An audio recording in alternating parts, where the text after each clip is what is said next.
O principal tema deste canal que temos explorado agora por alguns anos é a queda do Império Romano e como isso poderia ter se tornado esse grande desastre. Como poderia essa grande potência que dominou o Mediterrâneo por séculos ter caído? Em vários vídeos, exploramos diversas razões para essa queda desastrosa. Desde pandemias gigantes que dizimariam grandes porcentagens da população romana, a problemas sistêmicos como um exército muito grande que consequentemente custava muito, o que levava à desvalorização monetária e depois à inflação pela falta de um sistema de sucessão ordenado à propensão dos romanos para constantes guerras civis. Há muitas mais razões. Tentamos encontrar as principais razões para a queda do Império Romano, mas a razão que pode parecer surpreendente para muitos é, na verdade, uma única província. Sim, uma província do Império Romano era, na verdade, tão ruim para Roma que, para todos os efeitos, o Império Romano poderia ter sido melhor sem ela. Porque essa província geraria tantos usurpadores que levariam a tantas guerras civis que, de fato, contribuiria muito para a queda do Império Romano Ocidental. E o nome dessa província era Britânia. Agora, por favor, não me entenda mal, eu não tenho nada contra a Grã-Bretanha moderna, e este vídeo certamente não tem a intenção de criticar a Grã-Bretanha de forma alguma. É uma análise puramente histórica para descobrir o que deu errado no Império Romano. Agora, por que eu iria tão longe a ponto de dizer que a Britânia, uma única província, desempenhou um grande papel na queda de Roma? Bem, porque não havia outra província que gerou tantos usurpadores quanto a província da Britânia. Mas por que e quando as coisas começaram a dar errado? Books. Os romanos já estabeleceram bastante cedo ambições para conquistar a Grã-Bretanha. César desembarcou 2 vezes na Britânia durante as Guerras Gálicas, uma vez em 55 e outra vez em 54 a.C., mas isso não era destinado como uma conquista permanente da ilha ainda. César queria prestígio, e outra motivação pode ter sido investigar a riqueza daquele país. Suspeitava-se de grande riqueza mineral lá, e os britânicos estavam ajudando os gauleses contra Roma, algo que os romanos, é claro, não gostavam nem um pouco. Mas seria quase outro século até que a conquista da Grã-Bretanha começasse de vez. O imperador Cláudio lançou o primeiro ataque real, destinado à conquista em 43 d.C. Nas décadas seguintes, a ilha foi quase completamente conquistada, com o general romano Agrícola até estabelecendo um ponto de apoio no extremo norte na Caledônia, atual Escócia, derrotando decisivamente os Caledonians na Batalha de Mons Graupius em 83 p.C. Porém, o extremo norte da Grã-Bretanha ficou pacificado por só 20 anos. Os Pictos passaram a atacar com mais frequência, e os romanos pareciam satisfeitos em deixar a Caledônia para os bárbaros. No início de centenas d.C., muito provavelmente porque ao mesmo tempo os romanos estavam ocupados em suas guerras contra os dácios. Não havia mão de obra suficiente para manter a Caledônia e lutar contra os dácios simultaneamente. Eles ergueram 2 muralhas contra tribos do norte, uma sob o imperador Adriano e uma segunda sob o imperador Antonino Pio. A ilha inicialmente não era tão ruim. Disse que havia muitas minas de prata e chumbo, e uma grande parte da produção de chumbo de todo o Império Romano pode ter vindo da Britânia, enquanto o Império Romano estava estável. Então a Britânia era relativamente estável. Claro que não deve ser surpresa que muito poucos soldados estavam realmente interessados em servir na Britânia. Naquela época, o clima não era melhor que hoje, talvez pior, e ainda havia frequentes invasões de tribos agressivas do norte. As muralhas de Hadrian e Antoninus tinham que ser guardadas a todo momento, e assim por cerca de 150 anos após o início da conquista da Grã-Bretanha sob Cláudio. A situação nessa província era bem estável. Foi apenas quando os problemas começaram em outras partes do Império Romano que a Britânia se tornaria muito instável. No total, pelo menos 8 usurpadores surgiram na Britânia que lutariam contra Roma, e vários desses usurpadores teriam efeitos devastadores. No Império Romano, efeitos tão duradouros que, na verdade, o Império nunca se recuperaria. Sabemos que os problemas começaram no Império Romano a sério nas décadas seguintes à peste antonina. Em meados de 160 d.C., um vírus mortal varreu o Império Romano, matando milhões de pessoas e desestabilizando grandemente Roma. Simultaneamente, as primeiras grandes ondas de invasões bárbaras ocorreram por todo o Império, e isso também aconteceu na Britânia. Em 180 d.C., pouco depois da morte do imperador Marco Aurélio, os Pictos conseguiram romper a muralha de Adriano.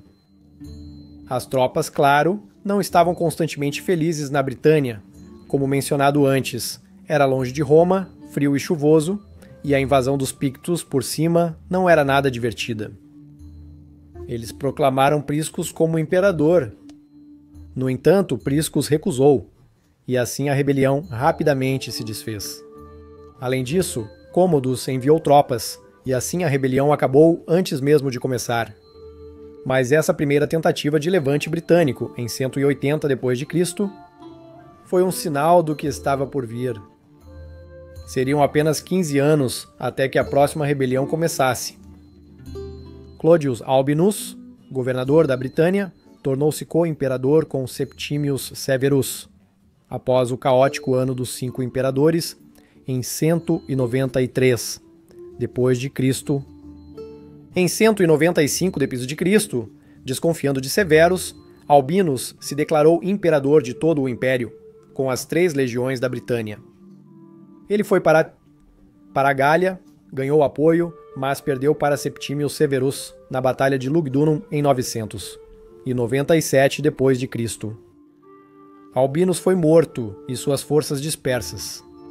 No entanto, esta foi uma verdadeira guerra civil, e muitos romanos morreram desnecessariamente nessa guerra civil. Durante a crise do terceiro século, Britânia integrou o Império Gálico de 260 a 274. Embora a rebelião não tenha começado na Britânia, é claro que ainda é bastante notável que a Britânia faria parte desse estado romano separatista.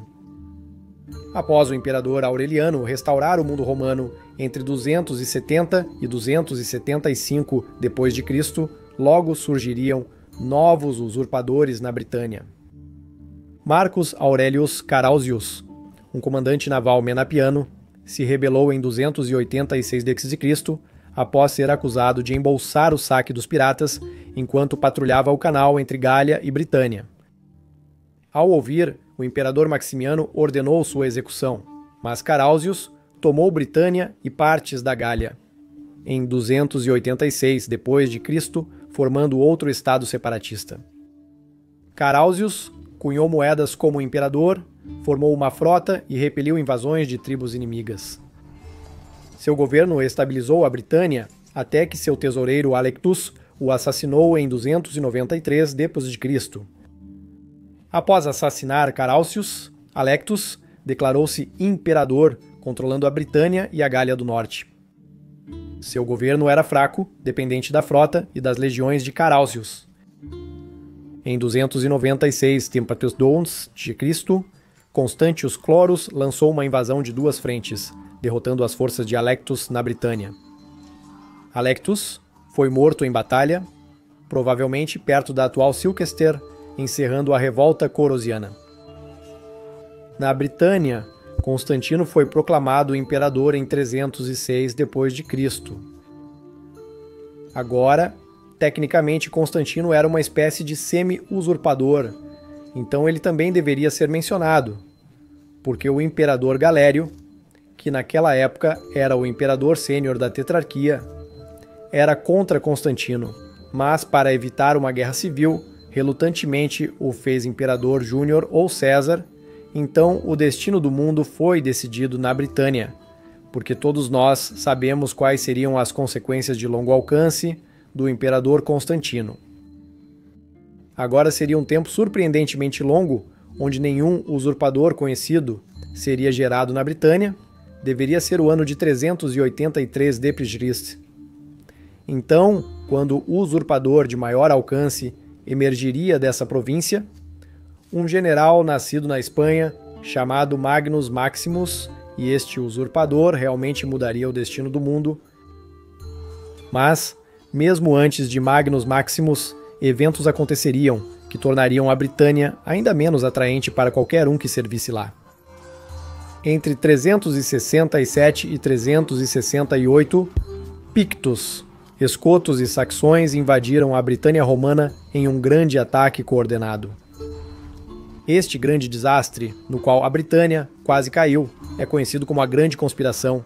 Agora, eu poderia fazer um vídeo inteiro sobre a Grande Conspiração, mas, em essência, suspeita-se que muitos romanos desertaram seus postos e realmente deixaram os bárbaros entrar na Britânia voluntariamente e até os ajudaram, o que só pode significar que era tão pouco divertido servir lá que eles prefeririam ver a ilha queimar e cair para que se livrassem de ter que protegê-la, o que realmente nos mostra o quão ruim deve ter sido servir como um legionário romano nos 300 d.C. na Britânia.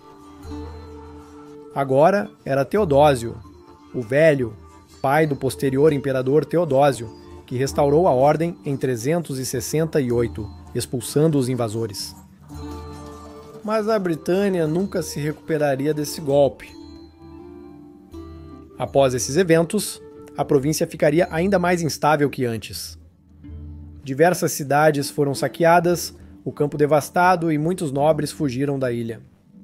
E assim, era apenas uma questão de tempo até o próximo usurpador ser proclamado, que foi, claro, como mencionado, Magnus Maximus, em 383 d.C. Maximus foi por um tempo incontestável no oeste. Ele havia derrotado o imperador Gratiano e o posterior imperador Valentiniano, segundo havia fugido de Mediolanum para Constantinopla ao se aproximar da Itália. E assim o Império Romano do Leste, sob o imperador Teodósio, veio com um grande exército, e houve uma enorme batalha em 388 d.C., em Poetovio, na moderna Eslovênia. Maximus perdeu e um grande número de legiões ocidentais foram destruídas no processo. Britânia ficou ainda mais fraca e o Império Romano do Oeste como consequência também. Esta derrota, juntamente com a derrota do Oeste, alguns anos depois, na Batalha do Rio Frígidos, foi a razão pela qual o Império Romano do Oeste se encontrou com muito menos legiões do que o Leste nos anos 390 depois de Cristo. Foi após a Guerra Civil de Magnus Maximus e mais tarde Eugenius e Arbogast que o Oeste se tornaria mais fraco que o Leste, porque antes disso o Império Romano do Oeste era na verdade mais forte que o Leste. Este enfraquecimento do Império Ocidental devido a estas guerras civis, é claro, facilitou para os invasores germânicos assediar o Oeste, invadir a Itália várias vezes, sendo apenas repelidos pelo heroísmo de Flávio. Mas o estrago já estava feito. Já não havia tropas suficientes, e então, no ano de 406 d.C., permitiu-se que o grande desastre acontecesse. A invasão da Gália e da Espanha por grandes grupos de germânicos que haviam invadido através da fronteira do Reno. Se Maximus não tivesse se rebelado na Britânia, o Oeste poderia estar em uma posição muito mais forte. Talvez forte o suficiente para combater as invasões de 406. Foi Magnus Maximus, portanto, que iniciaria a queda de outro grande dominó, que culminaria na queda do Império Romano do Ocidente. Simplesmente porque o momento daquela rebelião foi muito ruim. Não estando muito tempo após as invasões de 406, o ponto decisivo da queda do Oeste. Porque não devemos esquecer que recrutar novas tropas naqueles dias era super difícil. Então, quando legiões inteiras caíam, frequentemente eram só parcialmente reabastecidas. Após as desastrosas invasões de 406, que permitiriam aos germânicos se estabelecerem para sempre na área do Império Romano Ocidental, houve numerosos outros usurpadores na Britânia. porque então a situação passou de ruim para pior. Em rápida sucessão, um homem chamado Marcos foi feito imperador na Britânia em 406. No entanto, parece que as tropas romanas estavam realmente insatisfeitas com ele, e então o mataram. No início de 407, após apenas alguns meses de reinado, eles escolheram outro chamado Gratian, para não ser confundido com o anterior imperador romano ocidental Gratian. E ele também, aparentemente, não era bom o suficiente para as tropas insatisfeitas. Então, eles escolheram um soldado chamado Flavius Claudius Constantinus, que seria melhor conhecido como Constantino III. E, de fato, eles aparentemente consideraram um regente digno, porque não o mataram. Foi Constantino III que faria história ao levar consigo todos os soldados romanos restantes na Britânia e partir para a Gália. Eu me pergunto se algum deles previu que seria a última vez que as tropas romanas deixariam a ilha da Britânia. Pode-se supor que Constantino III queria lutar contra os invasores bárbaros e contra o fraco imperador Honório em Ravenna, considerando-se um melhor imperador do que Honório, o que, em toda a justiça, ele provavelmente era. Por outro lado, Honório não definiu um padrão elevado, para dizer o mínimo. Infelizmente, Constantino III não conseguiu derrotar decisivamente os invasores germânicos, nem conseguiu derrubar o imperador Honório. Infelizmente, ele só conseguiu, como tantos usurpadores da Britânia antes dele, desestabilizar o Império Romano em um momento muito crucial em que o Império precisava de unidade. A usurpação de Magnus Maximus já custou caro ao Ocidente, mas a usurpação de Constantino III veio em um momento tão ruim que, em vez de lutar juntos contra os invasores germânicos, os romanos tiveram que enviar um grande exército sob o comando do Magister Militum Constantius III para derrotar este usurpador, o que, claro, permitiu que os bárbaros vagassem livremente e saqueassem e pilhassem o campo gálico e hispânico, muitas vezes à vontade. Vemos assim a tragédia da Britânia. Foi uma província próspera por cerca de 140 anos, até que os problemas começaram e então gerou o maior número de usurpadores de qualquer província. 8 no total e 1 ou 2 semi-usurpadores, se quiser, mas o dano que isso causou ao Império foi imenso. Especialmente a usurpação de Magnus Maximus custou ao Império uma quantidade incrível de recursos e mão de obra que nunca seriam totalmente recuperados.